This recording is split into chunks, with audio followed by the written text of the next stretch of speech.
Alhamdulillah, alhamdulillahilladzi la ilaha illa huwal alimul ghaibi wasyahadah wa huwar rahmanur rahim. Asyhadu an la ilaha illallah wahdahu la syarikalah wa asyhadu anna Muhammadan abduhu wa rasuluh la nabiyya ba'dah. Allahumma fassalli wa sallim ala hadzal nabiyil karim wa ala alihi wa sahbihi ajmain. Amma ba'du, masyiral hadirin, inni usikum wa iyaya bitaqwallah faqad fazal muttaqun. Ittaqullah haqqa tuqatih wa la tamutunna illa wa antum muslimun. Qala Allah Ta'ala fil Qur'anil Karim, a'udzu billahi minasy syaithanir rajim. Bismillahirrahmanirrahim. Fa'alhamaha fujuraha wa taqwaha. Qad aflaha man zakkaha wa qad khaba man dassaha. Shadaqallahul azim.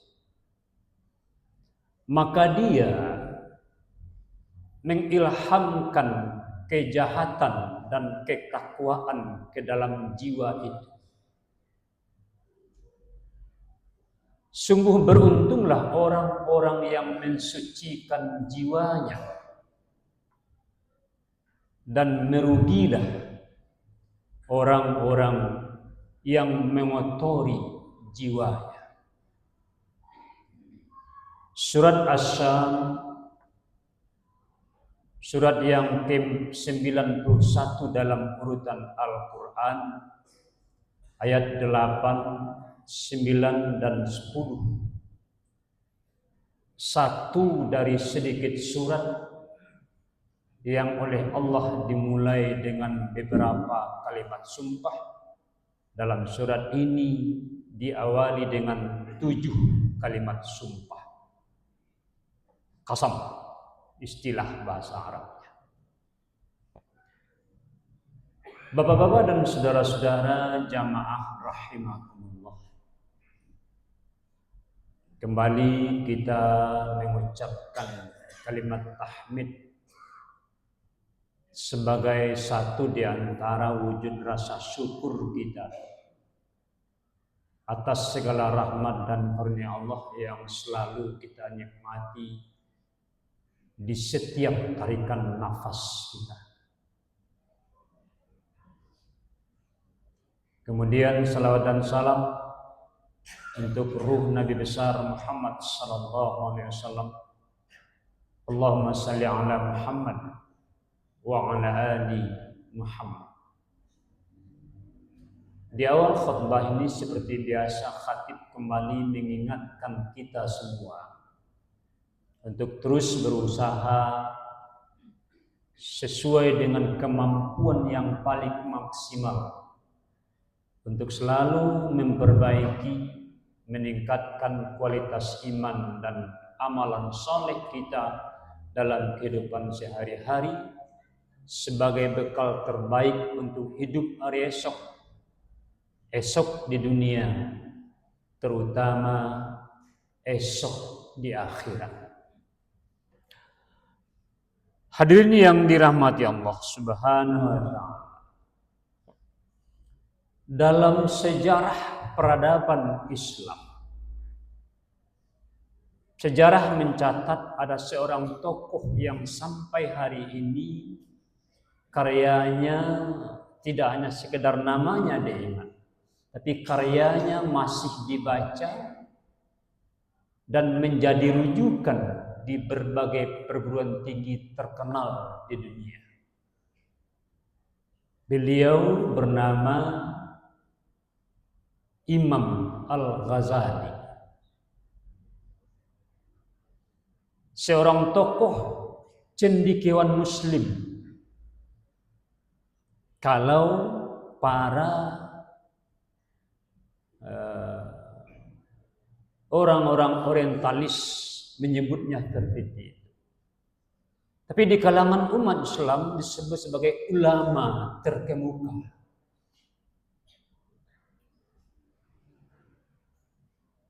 Tidak satu disiplin yang menonjol pada diri beliau. Disiplin ilmu maksudnya. Beliau ahli di bidang ilmu kalam, ilmu teologi Islam. Beliau juga ahli di bidang fikih, sehingga digelari dengan Hujjatul Islam. Beliau juga terkemuka di bidang filsafat, di mana beliau menghujat filsafat dalam pengertian mengkritik filsafat dengan teori-teori filsafat, dengan karya yang berjudul At-Tahafut Al-Falasifah, kekeliruan-kekeliruan dalam filsafat. Tidak dengan mengkritiknya, tidak dengan dalil-dalil nakli, tapi maksudnya dengan dalil nakli, tapi dengan dalil akli, akal, teori filsafat. Imam Al-Ghazali hidup di sekitar tahun 1058 Masehi sampai 1111 Masehi. Akhir abad ke-11 dan awal abad ke-12. Di masa kejayaan dinasti Abbasiyah.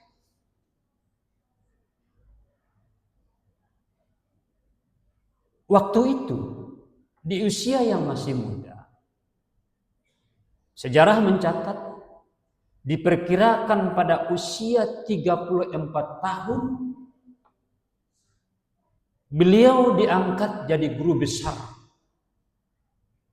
dan kemudian menjadi rektor di perguruan tinggi Al-Nizamiyah di Baghdad. Usia 34 tahun jadi guru besar. Sekarang disebut dengan profesor. Dihormati di istana. Diikuti oleh ratusan ribu siswa ataupun mahasiswa. Jutaan umat.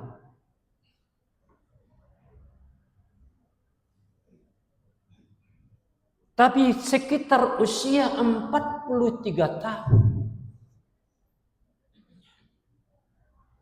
di masa-masa kejayaan dan puncak karir beliau, Al-Ghazali mengalami kegalauan yang dalam istilah kejiwaan disebut masa ekstasi.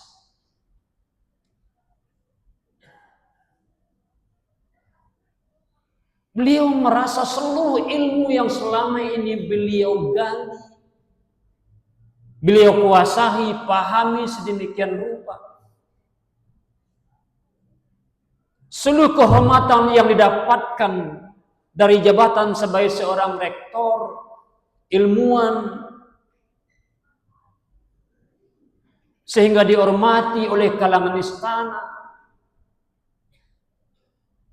diikuti oleh jutaan umat, itu tidak menghadirkan ketenangan hati.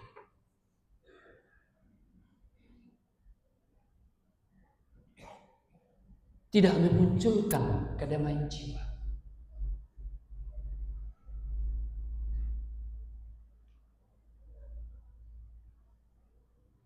Di puncak kegalauan itu beliau tinggalkan seluruh jabatan. Mundur dari rektor. berhenti jadi dosen.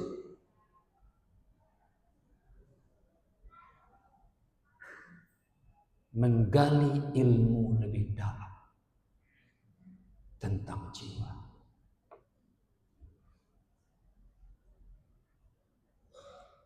Surat As-Salam yang kita bacakan di awal khutbah tadi, ayat ke-8 sampai ayat yang ke-10, adalah satu rujukan yang kemudian beliau tafsirkan dalam sebuah rumus yang disebut dengan Al-Kimia As-Sa'adah,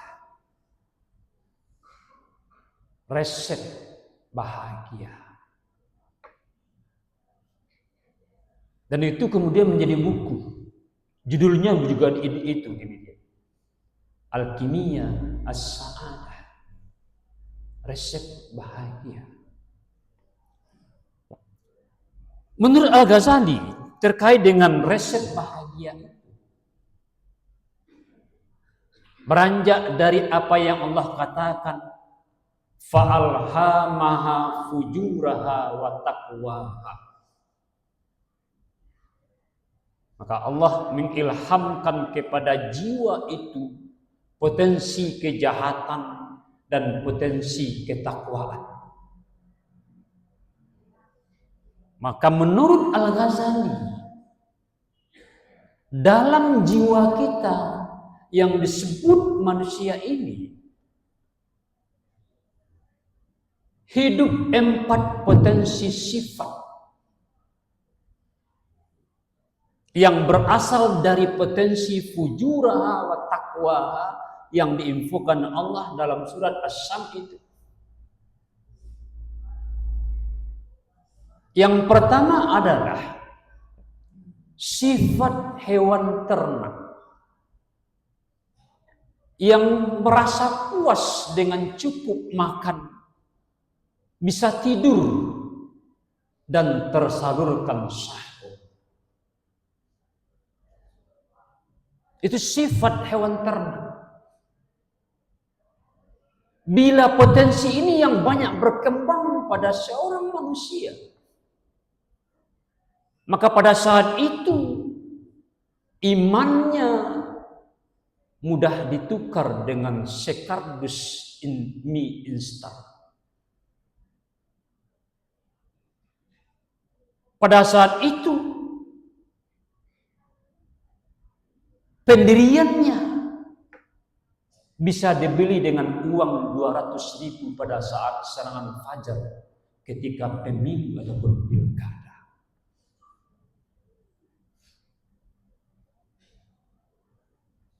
Imannya bisa ditukar dengan segepok uang atau 1 tingkat jabatan.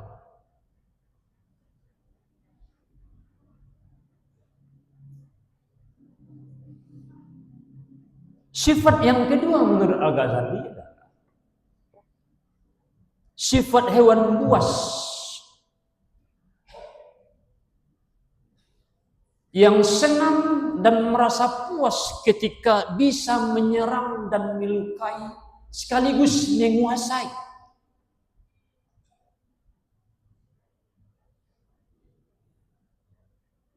Bila sifat ini berkembang pada diri seseorang yang biasanya muncul dalam bentuk seorang penguasa dan pengusaha dalam komunitas kemasyarakatan, ia tidak pernah menimbang apakah cara yang ia tempuh untuk meraih apa yang ia inginkan itu benar atau salah, etis ataupun tidak, Allah reda ataupun tidak menjadi pertimbangan.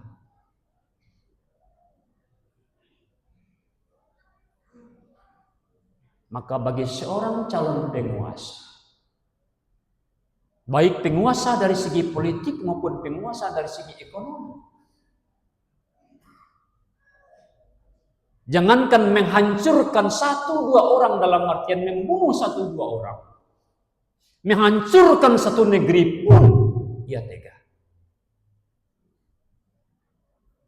demi kekuasaan.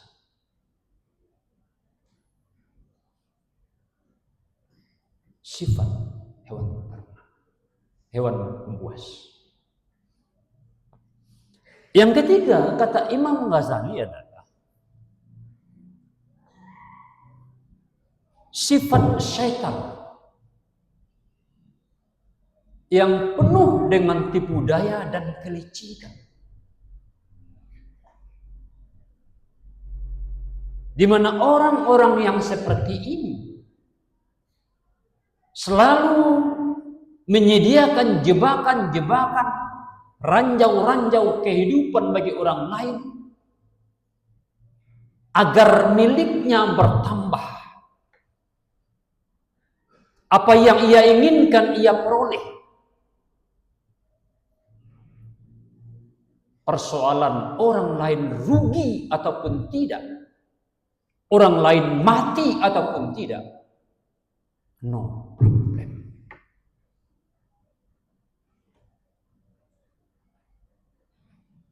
Yusdatul Prapatih almarhum budayawan Minangkabau menggambarkan sebagai sifat laba-laba. Sepertinya lemah. Laba-laba sepertinya lemah. Tapi dengan kelemahannya itu yang ditampilkan di luar,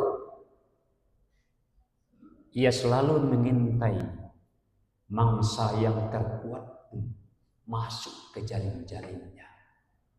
Dan ketika mangsa terkuat itu berada dalam jaringnya, makin lama makin lemah. Pada saat itu ia bantai, ia hancur.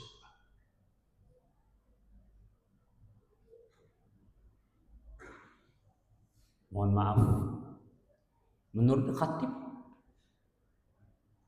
Indonesia berada di gerbang sarang laba-laba saat ini. Na'udzubillah min dzalik.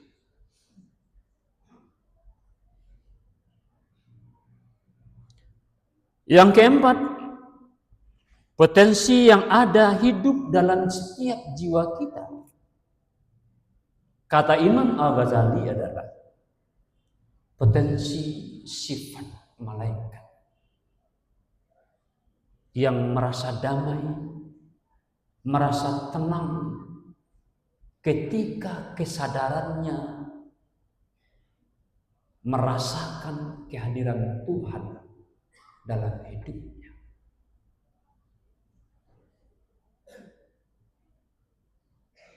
Di mana pada waktu itu orang akan bisa menumbuhkan kesadaran kehadiran Tuhan pada dirinya, pada hidupnya, ketika ia selalu menjaga kebersihan hati nurani, terjauh dari sifat-sifat tercela, terhindar dari perbuatan-perbuatan yang merugikan, apalagi mengambil hak orang lain.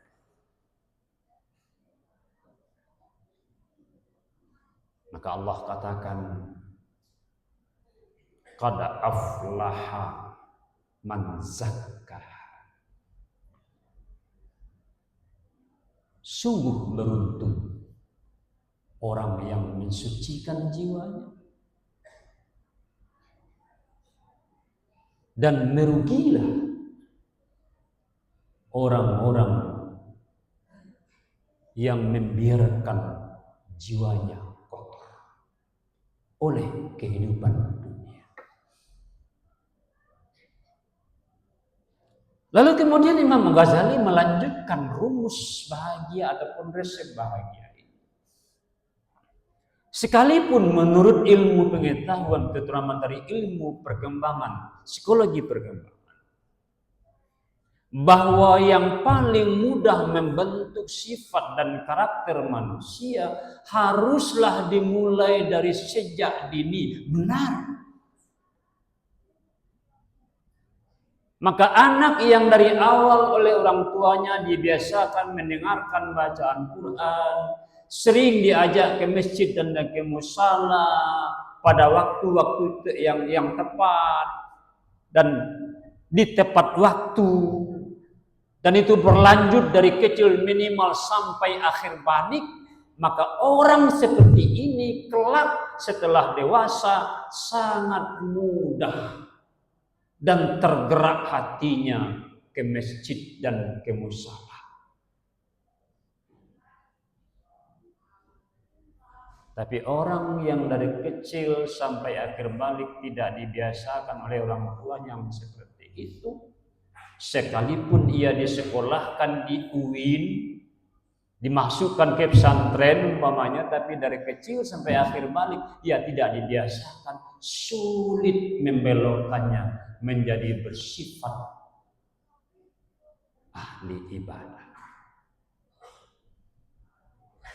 Namun demikian kata Imam Al-Ghazali, sekalipun kesadaran tentang soal resep bahagia ini baru diketahui di saat kita sudah dewasa, bahkan sudah hampir berada di liang lahat sekalipun, asal kita memiliki 4 bahan, kita akan bisa menempa jiwa yang kasar itu menjadi halus, sehingga bisa merasakan bahagia karena Allah Subhanahu wa ta'ala. Apa bahan itu? Yang pertama kata Imam Ghazali adalah ia mengenal dirinya. Bahasa Minangnya ini mengkaji diri.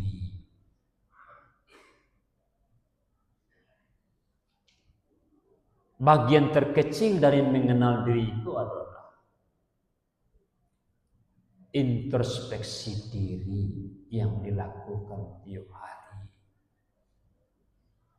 Hariko apa kerajaan yang Allah rinda, apa pula kerajaan yang Allah murka tiap hari, dan itu diperbaiki.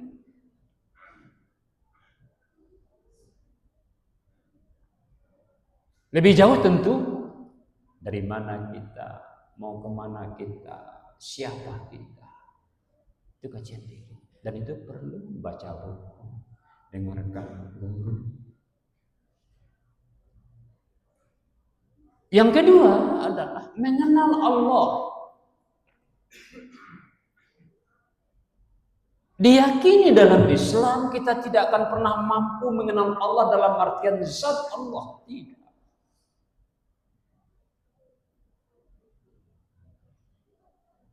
Tapi oleh Allah kita diberi peluang untuk mengenal tanda-tanda keberadaan Allah dalam hidup kita dan alam semesta. Dan orang yang merasakan kehadiran Allah itu yang sangat mudah merasakan kebahagiaan. Yang ketiga, ia mengenal hakikat dunia yang hanya senda gurau, hanya permainan. Dan bagi orang yang beriman yang tujuan hidupnya ridha Allah, dunia adalah alat bantu untuk mencapai ridha Allah, bukan tujuan. Bukan tidak penting harta benda, bukan tidak butuh kekuasaan, butuh, penting, tapi ia alat bantu untuk meraih as-sa'adah. Dalam artian dunia dipergunakan untuk hal-hal yang Allah ridha. Dan yang terakhir kata Imam Ghazali adalah ia mengenal hakikat akhirat. Karena sesungguhnya kehidupan kita di akhirat yang abadi. Cuman sayangnya hukum yang Allah tetapkan, bagaimana kehidupan kita di akhirat ditentukan bagaimana kita memanage kehidupan kita di dunia. Orang yang salah memanage kehidupan di dunia dalam artian ukurannya reda ataupun tidak reda Allah, maka dipastikan sengsara hidupnya di akhirat. Tapi orang yang memanage kehidupannya dengan rumus keredaan Allah di dunia, dipastikan ia akan bahagia di akhirat. Karena itulah Rasulullah SAW berkata dalam sebuah hadis, Innallaha la yanzuru ila suwarikum wa amwalikum. Sesungguhnya Allah tidak melihat pada wajahmu dan juga tidak melihat harta. Walakin, tapi Allah yanzuru ila qulubikum, pada hatimu, wa a'malikum, dan pada apa yang kamu amalkan. Hadis Muslim, hadis yang ke-2564, sahih. Karena itu kaum muslimin yang berbahagia, menutup khutbah yang pendek ini, khatib menyampaikan mengajak kita semua, marilah di akhir kehidupan yang Allah berikan kepada kita, kita kembali serius menata diri, menata hidup kita sesuai dengan jalan yang Allah ridha, dengan cara mengembangkan sifat-sifat malaikat yang potensinya ada pada setiap jiwa, dan kita kerdilkan sifat-sifat hewan ternak, sifat-sifat hewan buas, dan sifat-sifat syaitan yang memang tidak bisa dihilangkan karena Allah ilhamkan itu, tapi kita kerdilkan dalam jiwa kita. Kita pakai sekedarnya dalam menikmati hidup dunia yang Allah ridha. Fa'tabiru ya ulil absar la'allakum tuflihun.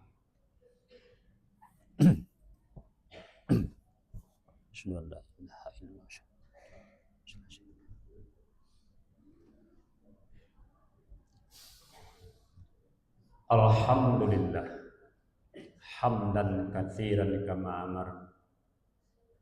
Asyhadu an la ilaha illallah wahdahu la syarikalah wa asyhadu anna Muhammadan abduhu wa rasuluh la nabiyya ba'dah.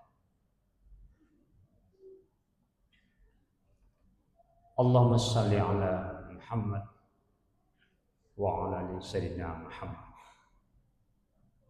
Amma ba'du, masyiral hadirin, inni usikum wa iyyakum bittaqwallah faqad fazal muttaqun. Ittaqullaha haqqa tuqatih wa la tamutunna illa wa antum muslimun. Qala Allah Ta'ala fil Qur'anil Karim, na'udzu billahi minasy syaithanir rajim. Bismillahirrahmanirrahim. Ala bi dzikrillahi tatmainnul qulub. Allah berfirman, ingatlah, hanya dengan mengingat Allah hati menjadi tenang. Dalam resep Imam Al-Ghazali, mengingat Allah bukan hanya pada saat menyebut nama dan sifat-sifat Allah, tapi menyadari bahwa dimanapun kita, apapun yang kita kerjakan, saat kapanpun, kita tidak pernah lepas dari pengawasan dan penglihatan Allah. Sehingga kesadaran itu yang mengendalikan hati kita, pikiran kita, dan kemudian jasad kita bertindak melakukan berbagai perbuatan yang Allah ridha. Innallaha malaikatahu yusholluna 'alan nabi Ya ayyuhalladzina amanu sallu alaihi wa sallimu taslima. Allahumma salli ala Muhammad wa ala Muhammad kama shallaita ala Ibrahim wa ala ali Ibrahim wa barik ala Muhammad wa ala Muhammad kama barakta ala Ibrahim wa ala ali Ibrahim fil alamin innaka Hamidum Majid. Allahumma ighfir lil mu'minina wal mu'minat wal muslimina wal muslimat al ahya'i minhum wal amwat. Ya Allah ya Ghafurur Rahim ya Ghafar. Allahumma ighfir lana dzunubana wa liwalidayna warhamhuma kama rabbayana shighara. Rabbana zalamna anfusana wa illam taghfir lana wa tarhamna lanakunanna minal khasirin. Rabbana la tuzigh qulubana ba'da idh hadaitana wa hab lana min ladunka rahmah innaka antal wahhab. Rabbana taqabbal minna innaka antas samiul alim wa tub alaina ya Allah innaka antat tawwabur rahim. Rabbana taqabbal salatana wa ruku'ana wa sujudana wa siyamana wa qumana khususan ya Allah kullu amalan wa ibadatan min abaina wa min ummahatina wa min ahlina ya Allah ya mujibas sa'ilin. Allahumma inna nas'aluka ridaka wal jannah wa na'udzubika min syahtika wan nar wa na'udzubika min adzabil dunya wa min azabil kubur wa min adzabil akhirah. Rabbana atina fid dunya hasanah wa fil akhirati hasanah wa qina adzabannar walhamdulillahi rabbil alamin. Aqimis shalah. Astaghfirullah.